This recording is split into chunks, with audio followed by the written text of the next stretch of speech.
Hi, I'm Rich Morris, lead drone at BroodMinder, and I'm here at Walnut Bank, and I want to show you how to install your BroodMinder-CELL or Wi-Fi device. So while you're waiting for it to come in the mail, it's probably a good idea to go to the App Store and go ahead and download the app. It's BroodMinder-CELL, so it's pretty easy to find. And the other thing you want to do is go out to your apiary and gather all the current data in your BroodMinders and go ahead and push it up to mybroodminder.com. The cell and Wi-Fi device only look at the current values. So those historical values, you want to get up to there first. So when it shows up, come in a box like this, and you'll open it up and find a user guide. So hold on to that for later. And you'll find the unit itself, wrapped in a little bit of bubble wrap. And when you take it out, you'll find you have a solar panel and you have the electronics module. So the first thing we want to do is hook these two together.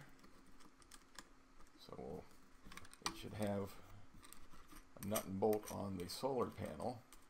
So you want to take the nuts off and put it in to the two little holes here with the bolts. Put the nuts back on and make a little teepee.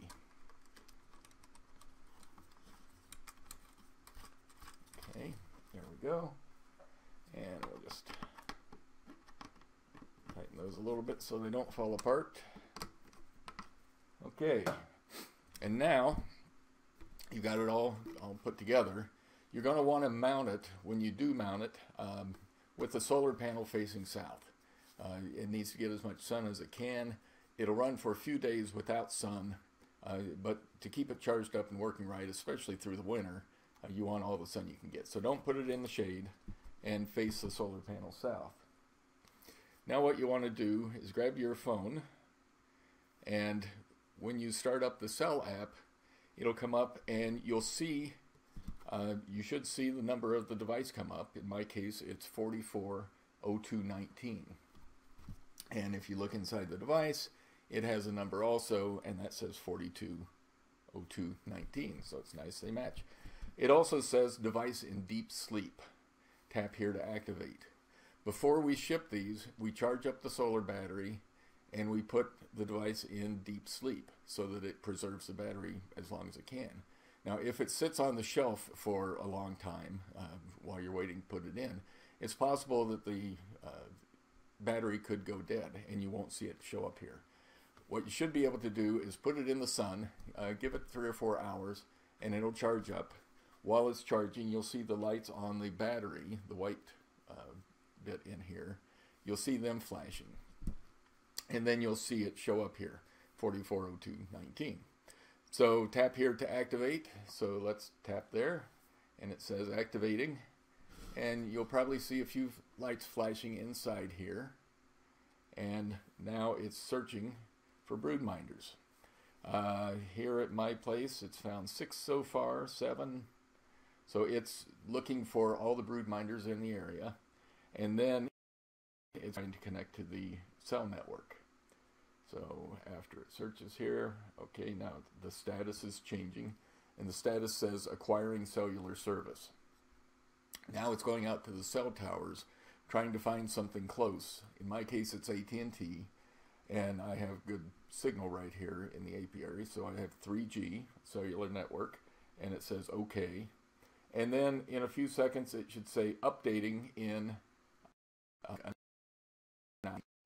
for me, it says 1 hour and 17 minutes, and then it finds the BroodMinders again, and it'll send once an hour after that first delay, and it'll start going. So at this point, you can hang it in your apiary, like I said, face south, and it's ready to go. The Wi-Fi is a little bit different because we also have to give it a network name and a password. So once again, it should show on your 46011E, and you tap that to bring it out of deep sleep. And you can see the lights flashing inside. Now it's searching for BroodMinders. Okay. And down at the bottom, what you will see is it says tap here to connect to Wi-Fi. So what we'll do is we'll tap Wi-Fi. And in this screen, then you should see Find Network, Save Settings, Test Connection.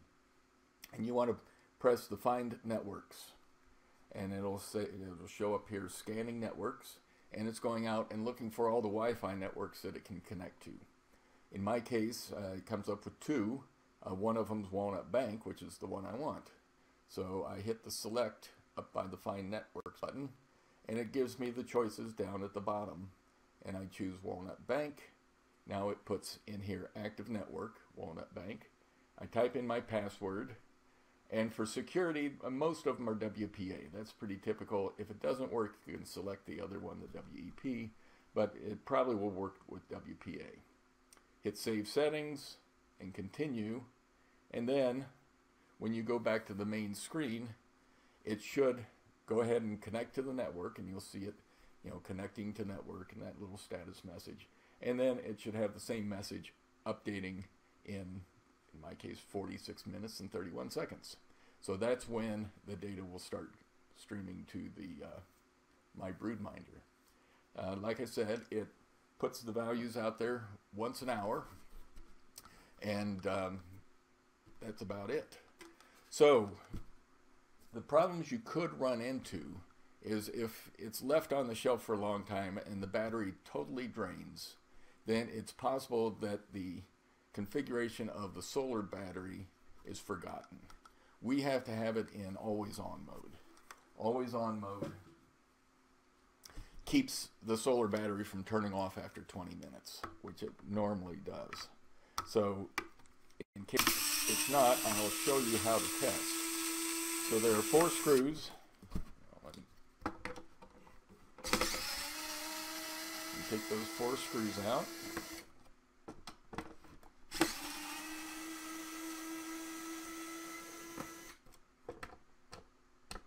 You can do this inside. It might be easier than out in your apiary. Pull the lid off. And if you are outside in the apiary, as long as it's charging, the lights on the battery are going to be flashing. And we want to disable that. So take this manual and cover your solar panel. Then you should have no lights on the battery. Now we want to check and see. First we'll tap it once, and the lights light up here, and it tells you the state of charge. So if you see fully charged, if you only see one light, it's not very fully charged, and you can put it in the sun, like I said. To check if it's in always on mode, you're going to tap and then do a double tap. So like this, tap, tap, tap. And these lights stayed on after my double tap. That's good. That means it's in always on mode and everything should work as it's supposed to. That would mean that it's in standard mode, and after 20 minutes it'll shut off. So you'll get it going in your apiary, you'll disappear, go back to the house, and it'll never update because it turned itself off. So to change it, if it is, what you do is hold down the power button for about 5 seconds. So we go tap and hold, and you can see the lights there. And 1, 2, 3. And after the third flash, it turned off. That means it's now in standard mode. If we want to check that, we can hit tap, tap, tap, and see how the lights turned off as soon as I hit the second tap. Tap, tap, tap, tap, and they turned off. So we want to put it back, and we do that the same way.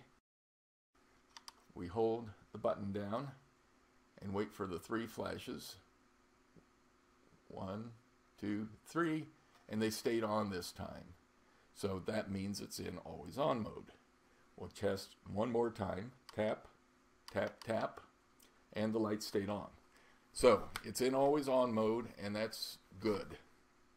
Like I said, it's a little confusing them in always on mode. So hopefully you won't have to mess with this, but in case you do, that's how you do it. If you want to turn the power off on the whole device, there's a power switch right up here near the modem, and when you push it towards the center, it turns the electronics off. Push it to the outside, it'll turn them on, and it'll do a reset. You'll see a flash. In a few seconds, you'll see the modem flash, and everything will start up on its own. If you're watching on your phone, then you'll see the status change, and it'll say scanning for network and whatever. Now, the last thing I want to show you is putting the lid back on. It's easy to put it on so that this gasket isn't in correctly. And if you do that, it will leak water and the rain will get in and ruin the electronics. So you don't want that to happen. So when you look at the lid, you'll see a groove and you'll see a black rubber gasket in it. Make sure that it's in there and it's we put RTVs so that they don't fall out, but you have to make sure that it's straight. And then you want to put it on, and when you do, check around the edge just to make sure on the inside and outside that it hasn't slipped and come loose. Then you want to take your screwdriver and put them down snug. It doesn't have to be super tight, but they do need to be tight enough that it compresses that gasket so that it keeps the water out.